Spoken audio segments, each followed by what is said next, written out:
Good evening, everyone. This is Celso Batalha, Astro 10 Summer Evergreen Valley College. Glad you are watching this.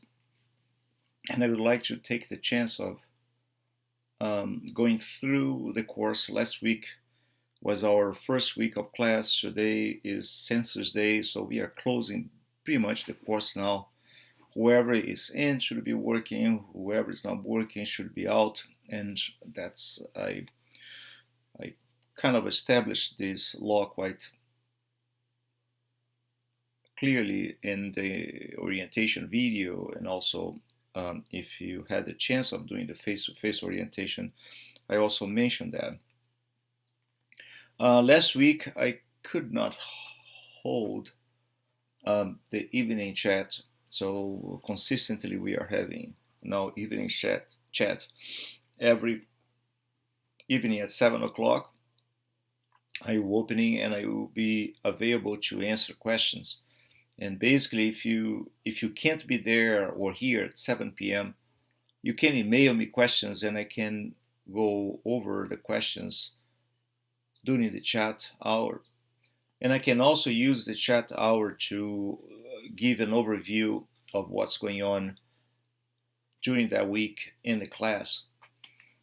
So it's pretty much open to you. And I don't expect it to be too long, because my past experience is when you do big hardcore lectures more than 1 hour, so students really don't go.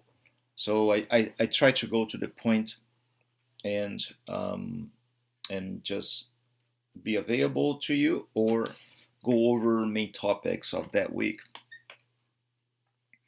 So since last week I didn't do much, and we are already approaching the time of our midterm number one. By the way, this is the view of the course that you should have. If you go to course, find your home page, and then you go to modules. In the first module, you should be able to see the syllabus. And in the syllabus, you can check what are the main dates. For instance, June 28, 29 is going to be exam number one. So basically on June 28, which is Wednesday, I will open exam one, and I will open again the next day. So you have a chance, in case something didn't go through, you have a chance to do it again. So basically, students have two chances of completing exam number one. And there was some problem with the date, but I haven't uploaded and I haven't created the questions yet, so that what you're seeing as exam number one with a funny date is not the right thing. But again, on Wednesday, we will have our first exam that's going to be focusing on chapter 1, 2, 3, and 4.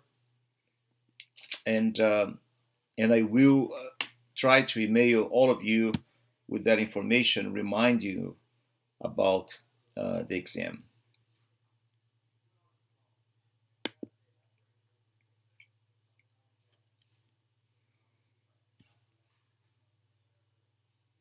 And the way this course works is that once you go to your homepage, you should be able to see a to-do list of things that you must do.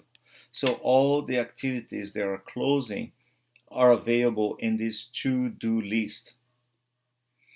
For instance, the discussion one, as far as I remember, I extended to up to tomorrow. And but we have discussion number 2 that is already open, and you could start working on it as well. Discussion number 2: what is your astrological sign? So first of all, let's go through discussion 1, which is due tomorrow. This is already open, old, but if you're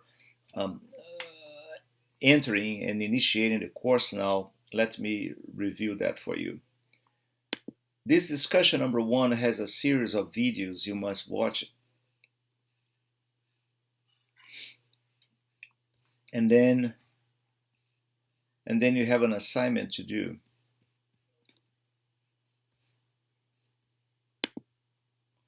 And that assignment is to answer the question, what's your impression about the size of the universe, but you must provide some technical information on it. And the way the discussion do is you just write things, right? Like I'm doing it.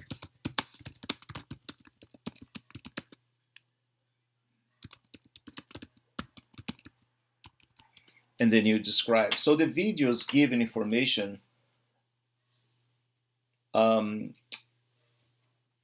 by rescaling not only our solar system, but also the local group of stars in the galaxy, and then build up this notion that the universe is pretty large because it seems to be empty space between components in this universe, and this empty space is quite large.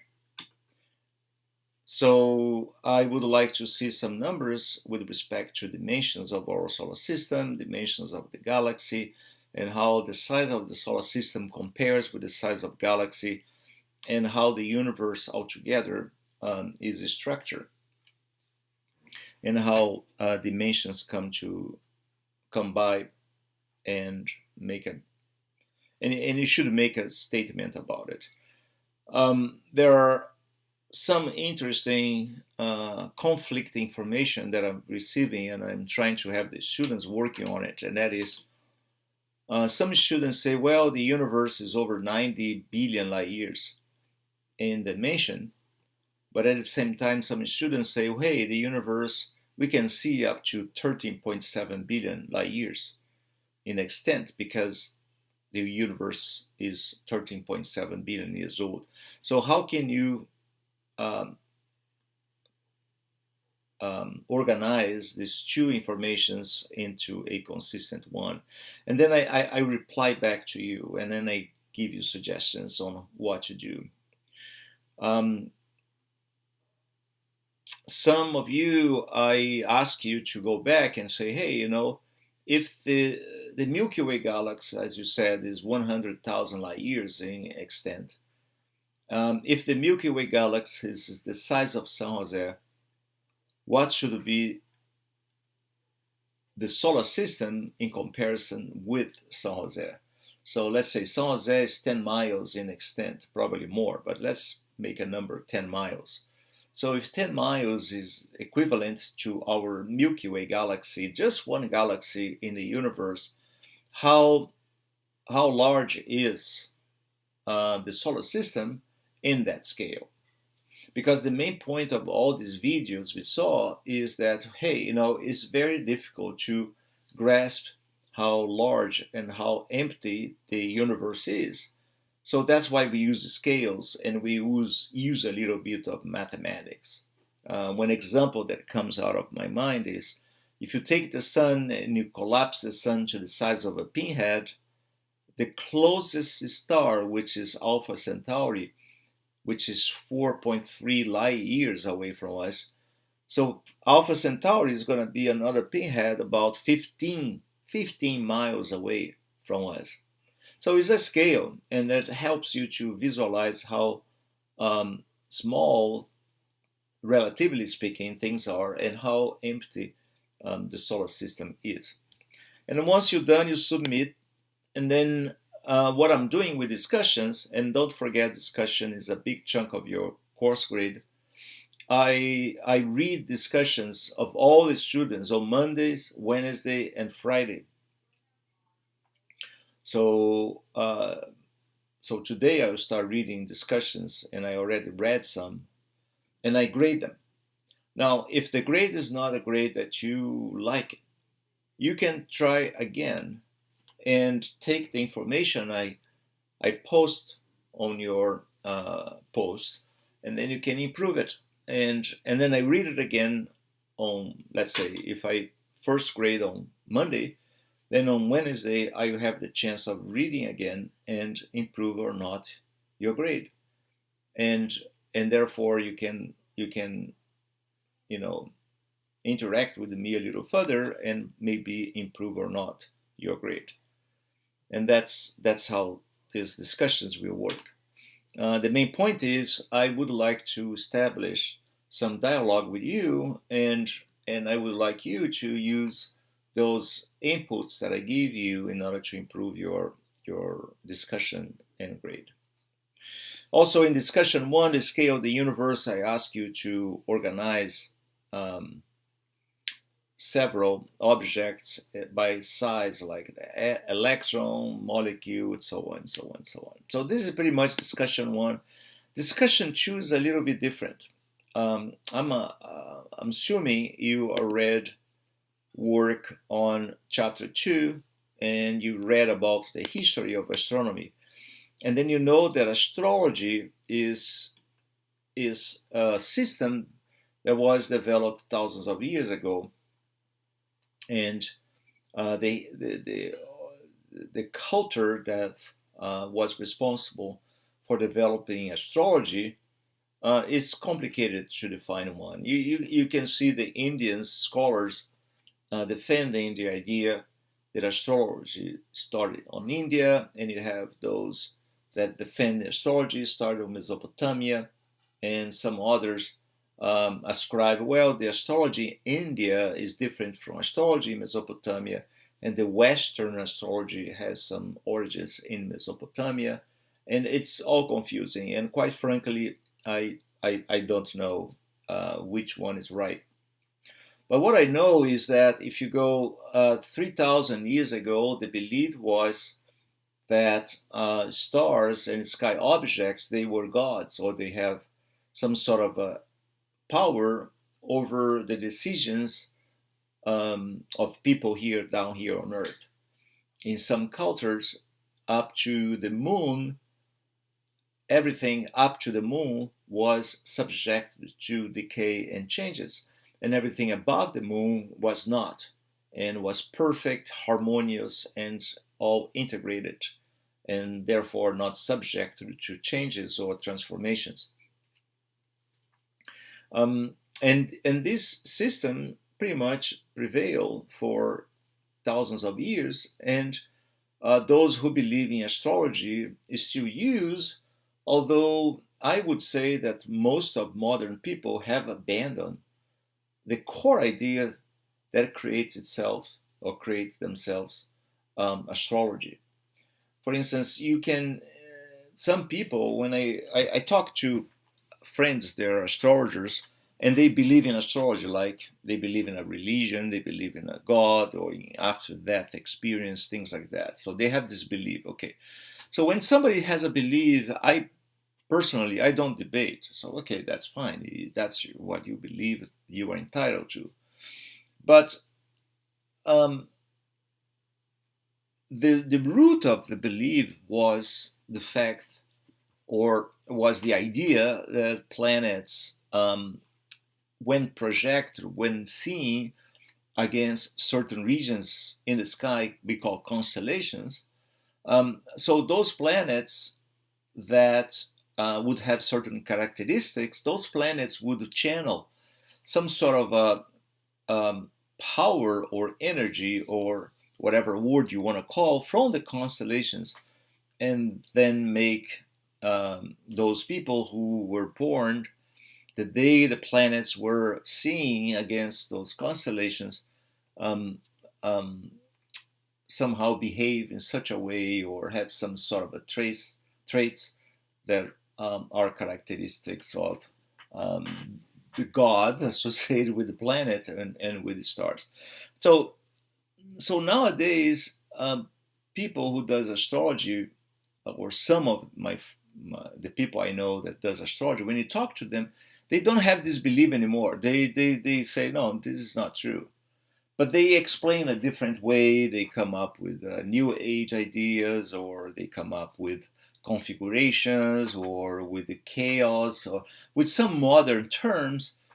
But the origin was not that. The origin was, okay, the planets are gods and the constellations are 12 of them, by the way, and created by Almighty God. And because when the planets happen to be there, people will behave in a certain way.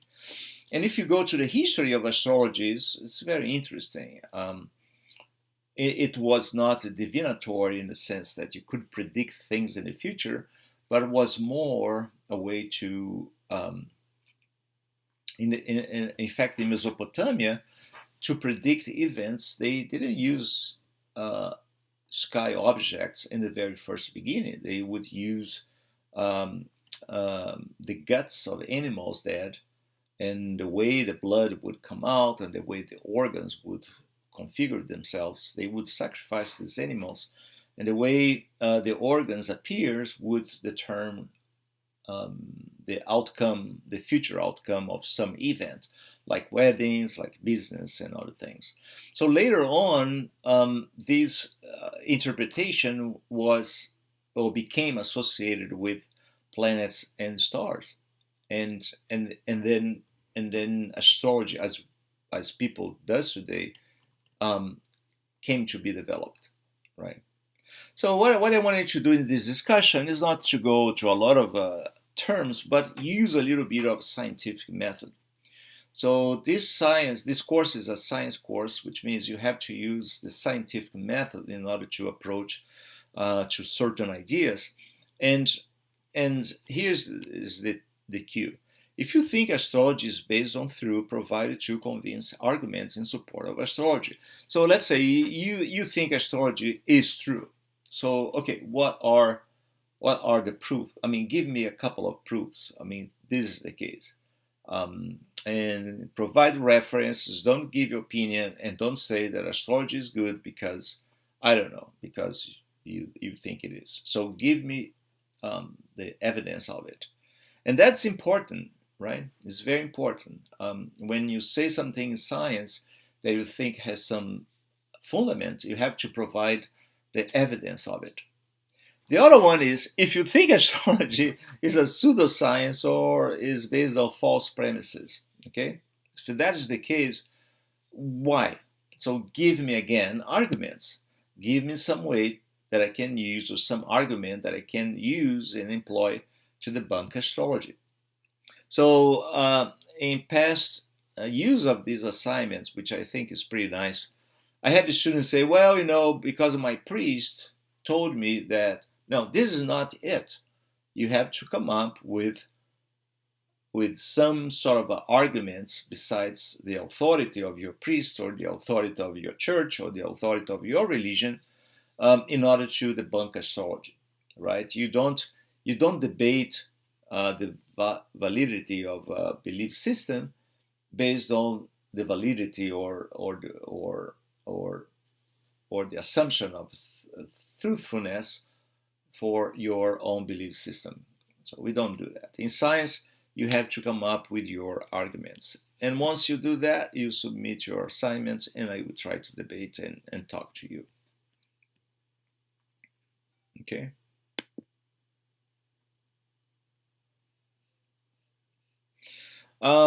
As you know, we had a homework B that was based on simulations that in several computers were not going through, and that's why I eliminate that, so I don't have those anymore.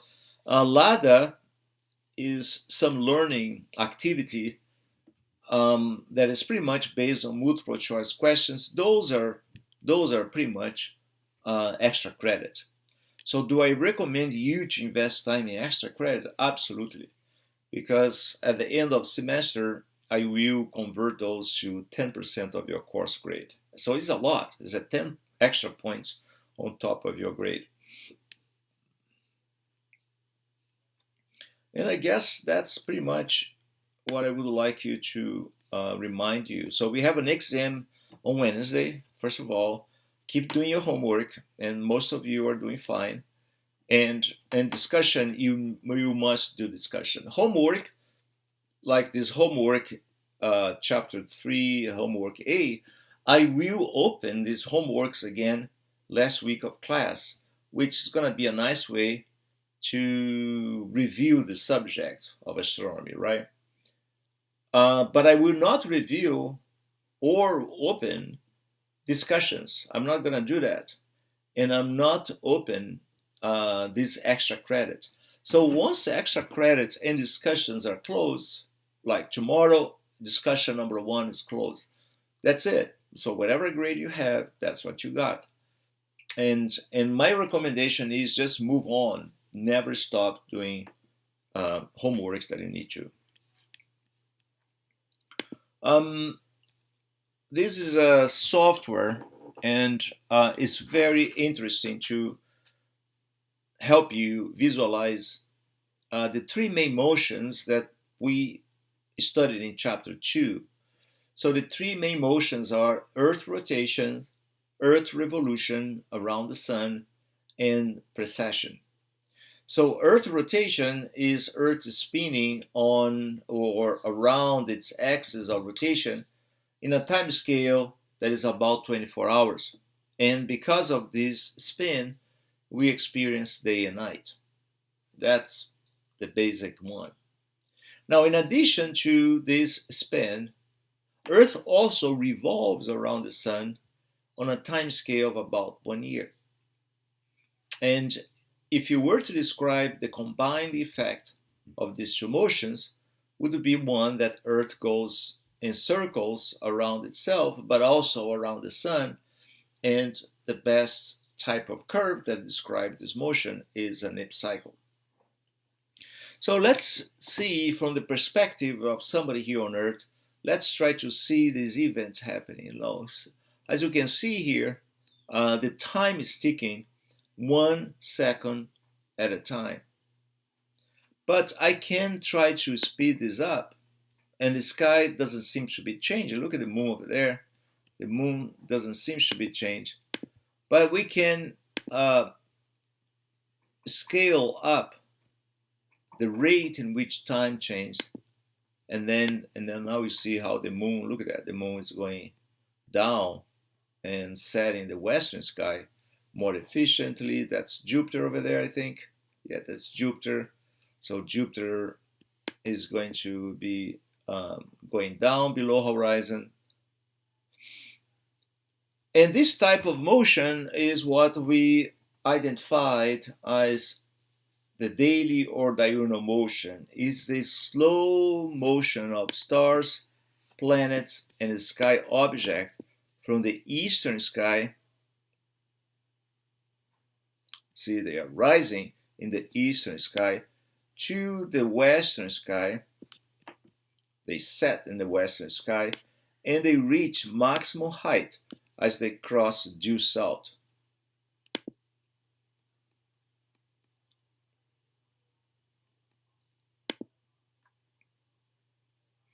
And here in green, I'm describing, I'm allowing you to see the line of ecliptic, which is a line where the sun is at all time.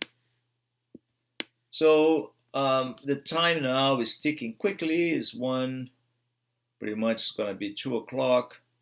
And then eventually the sun is going to be rising along this green line, the ecliptic line. Let's just wait. It's coming. It's June 27. We just had our summer solstice. And Pleiades is rising up. Now you can see some of the twilight coming in. 5 o'clock.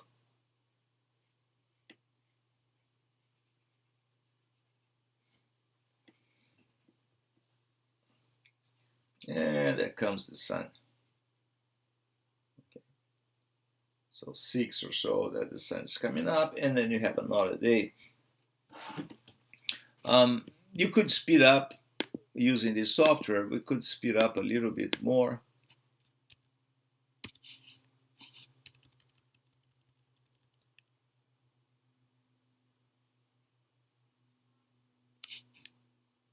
And then it could make the the changes go faster.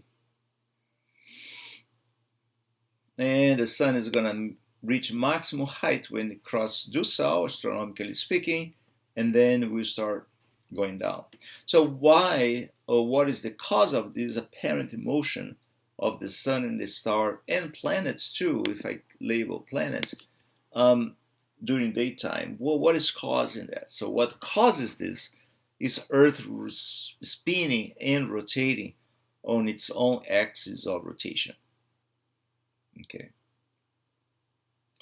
Now I could stop this and do something interesting. I could go and try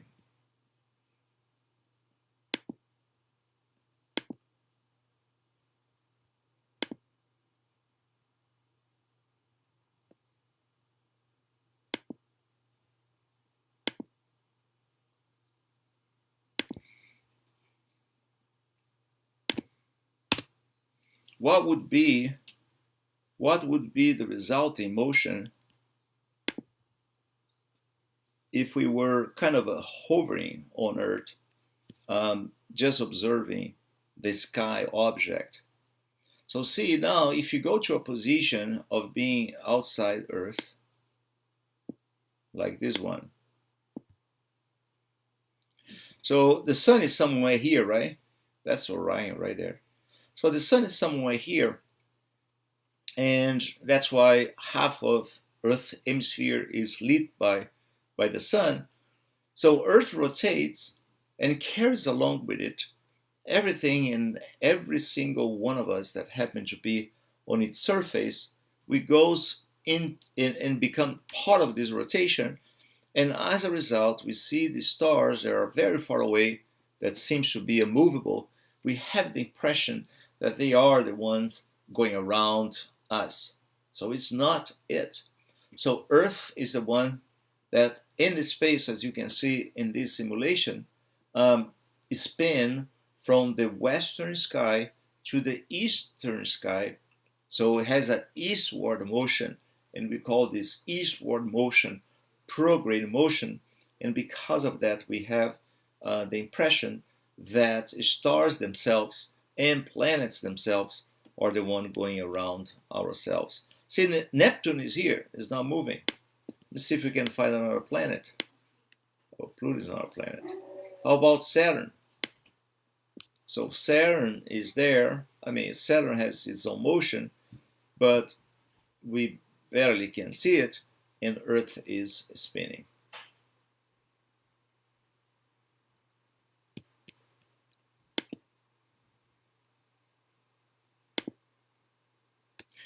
Okay, so let's explore now the second type of motion, and that is Earth revolution around the sun. So for that, let's do something different. Let's change the time scale so that we stay staring at the same sky region all the time. So in other words, let me show you what I mean by that.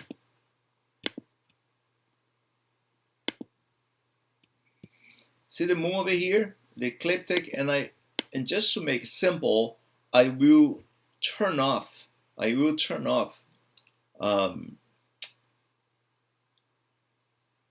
daylight.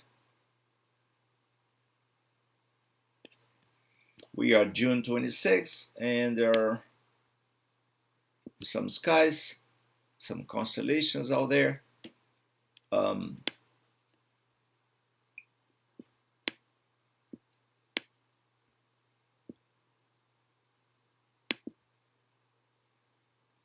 Arcturus.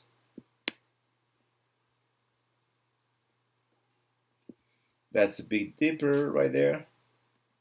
Arc goes to Arcturus.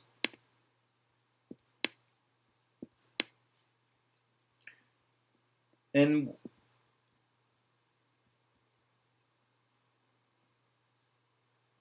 let's advance one sidereal day at a time. So we imagine you have the ability of closing your eyes and look at this sky region over here In fact, let me see which constellations of the zodiac are available here.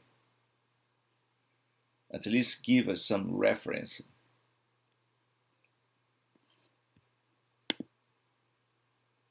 There you go. That's Leo. That's Leo over there. The sun is right in Regulus. How funny.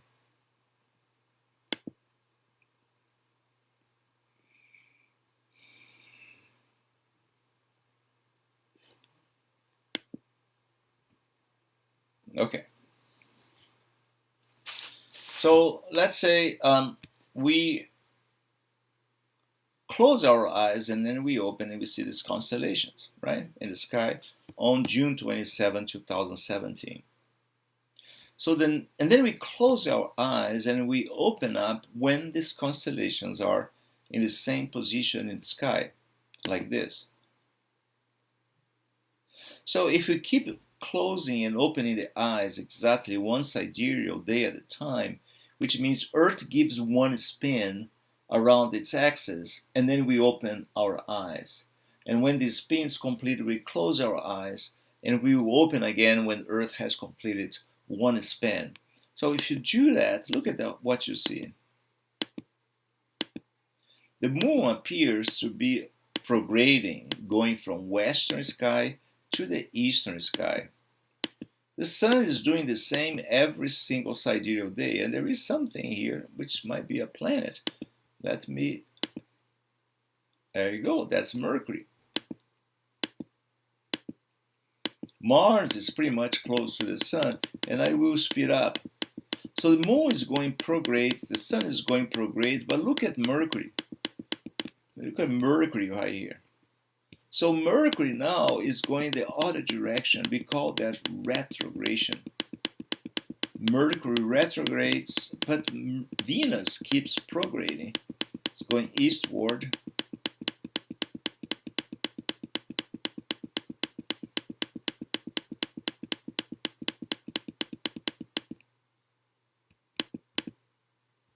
And now I will just advance quickly.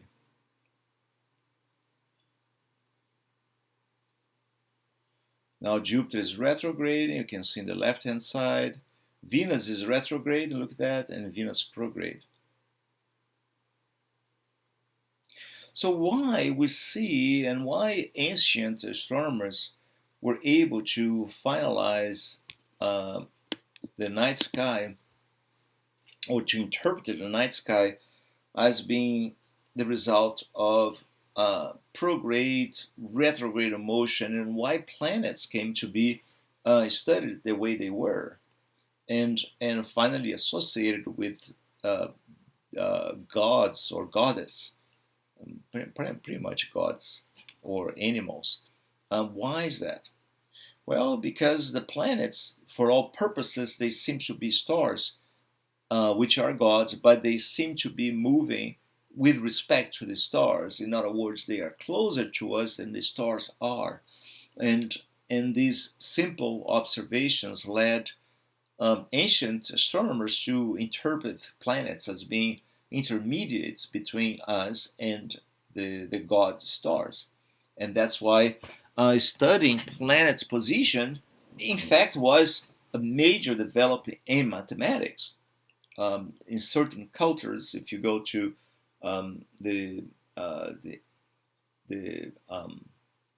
Mayans and the Aztecs, they observed with very good precision. They did what today we call astrometry. They measure position of these planets and they create tables to predict their positions. So now we are talking about a time in history of humanity where planet's position was important, because now we have a belief system that dictates, if you know where the planets shall be months from now, you could predict certain outcomes. And that's why if you are going to marry your daughter, or if you are going to start a new business, you wouldn't do if the planet is not in a favorable position as dictated by the astrologer. And so, but why do we see all these differences in the sky when we keep staring at the same sky region, the same group of stars always, the same zodiac always? Well, this could be explained this way. Let me see here.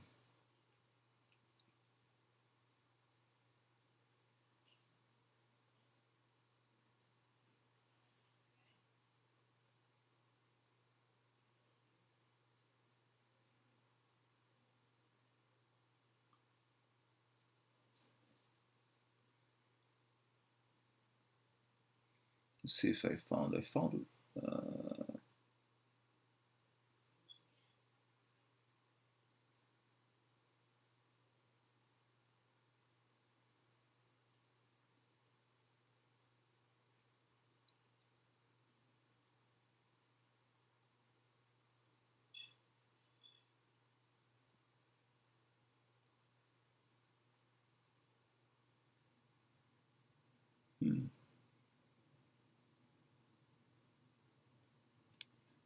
I thought I had it. Wait a second. Oh, there you go.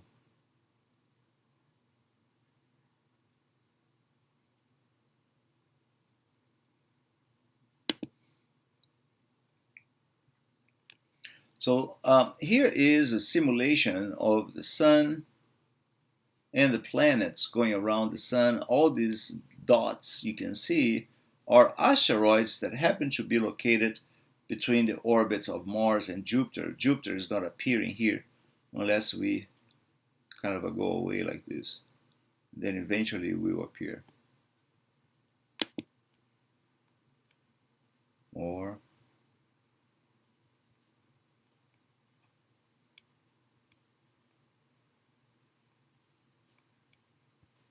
oh, it's not going. I need to expand more. If I go to the outer solar system,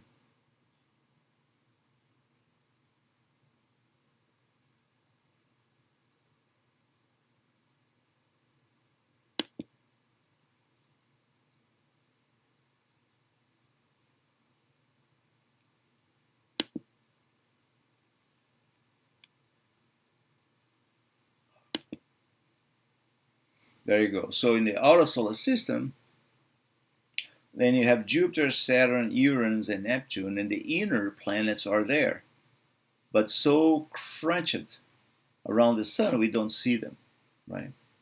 And in between the orbit of Mars, which in this visualization is pretty much close to the sun, and the orbit of Jupiter, lies all those asteroids there that we were seeing in the previous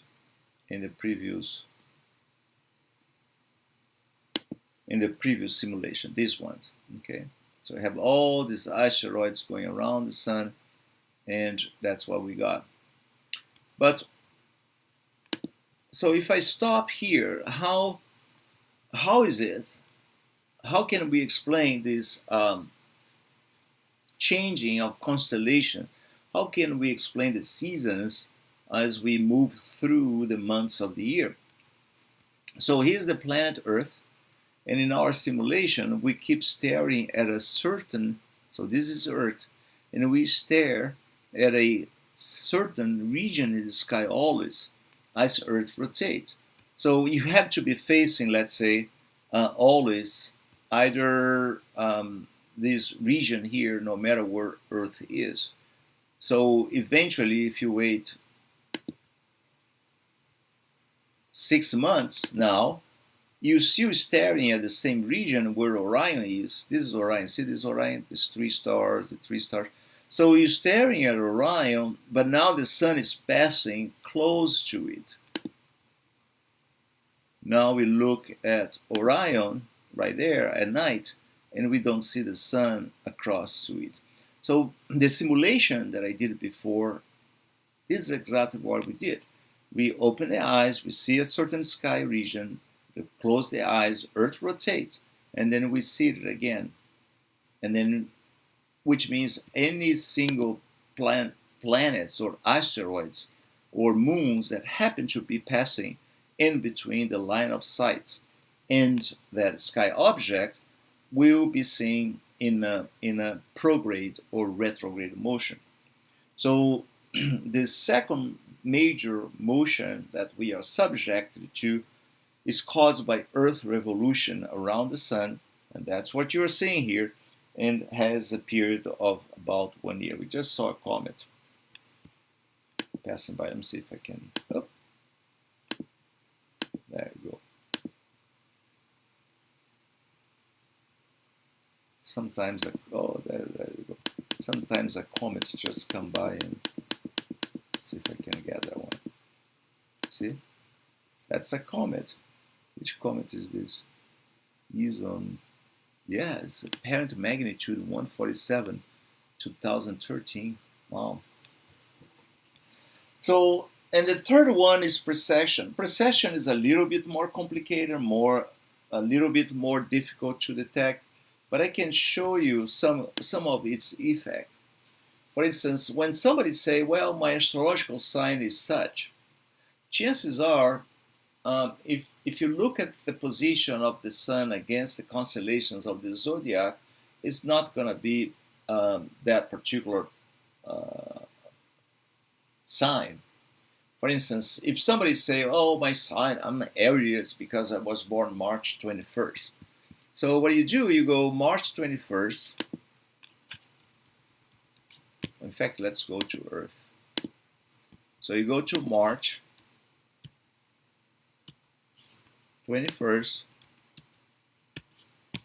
and then you try to figure out where the sun was on March 21st.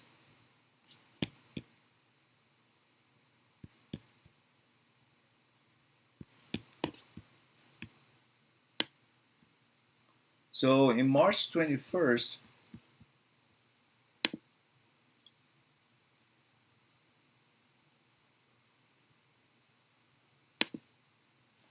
oh, I forgot to share my screen. Wait a second. But I have nobody there, so it doesn't matter. So in March 21st, the sun, let's see where the sun was. So I have to go to a daytime. Let's go to 9:45 a.m. That's the sun in the morning, and then let's find the ecliptic, and let's bring the planets, the view of constellations, zodiac. There you go, and label.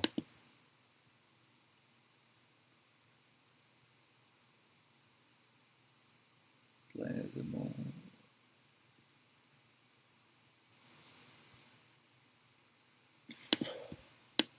So the sun is in Pisces in March 21st, right? March 21st, let me bring the boundaries. View, constellations, boundary. There you go. So March 21st, the sun, let me get rid of daylight. So March 21st, the sun is in Pisces, not in Aries. But look at this. This is in March 21st, 2017, Anno Domini, AD. If you go to before our time, BCE, then the sun was in Aries. For instance, I don't have any of you here, but let's say somebody claimed that was born, let's say, like me, I was born July 31st. July 31st. June, July 31st. People tell me that I'm a Leo. Oh, you are a Leo. Okay. So in March 21st,